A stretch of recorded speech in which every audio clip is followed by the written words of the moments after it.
যোগ্যতা বলতে কি কোয়ালিফিকেশন, ইনকাম, এটা কেমন হতে হবে একজন হাজবেন্ড হিসেবে? আপনি কি প্রত্যাশা করেন?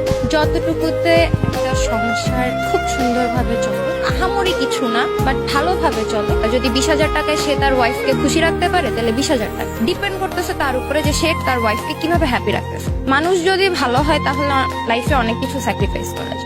যতটুকু আমার পক্ষে করা সম্ভব, আমার সাধ্যের মধ্যে যতটুকু ততটুকু। কারণ আমি এখন বলতে পারবো না যে আমি এক্স্যাক্টলি কতটুকু করতে পারবো। যদি হিসেব করি, যদি তার ইনকাম কম হয়, তাইলে নিজের চাহিদার মাত্রাটা কমায় দিব, যেভাবে ভালো থাকা যায়। কারণ একটা সম্পর্কে থাকতে হলে দুজনকেই স্যাক্রিফাইস করতে হয়। আমাদের আপনার একটা প্রাইভেট চয়েস আছে, ফ্যামিলি বললো ওকে না ওকে ওকে ওকে, আপাতত এখন আর কোনো প্রাইভেট চয়েস নেই, যেটা ছিল সেটাও নেই। তাই মনে একটা পছন্দ আছে, তার কিছুই নাই। যদি সে এডুকেটেড হয়, তাইলে সে তার চাকরি খুঁজে নিতে পারবে। যেহেতু আমি একটা এডুকেটেড মেয়ে, আমি নিজে আলাদা চাকরি করি। যদি শিক্ষা থাকে, সম্পদ সে বানাইতে পারবে। যদি তার সম্পদ থাকে বাট শিক্ষা না থাকে, তাহলে সে সম্পদও রাখতে পারবে না। ছেলেটা হচ্ছে কিচ্ছু নাই, শুধু শিক্ষিত, আর একটা ছেলে ঢাকা শহর এস্টাবলিশড, বাড়ি আছে, সব আছে। আপনি কোনটাকে অ্যাকসেপ্ট করবেন? একজন মানুষকে অ্যাকসেপ্ট করতে হলে বিভিন্ন কোয়ালিটিস লাগে। যেমন আপনি যেমন বললেন যে শিক্ষিত, কিছু নেই, কিন্তু সে মানুষ হিসেবে ভালো। ওই যে বললাম মেয়েরা যা যা চায়, সে সেই রকম লয়াল পারসন, দায়িত্বশীল, তাহলে আমি তাকেই চুজ করব। একজন বাবা মার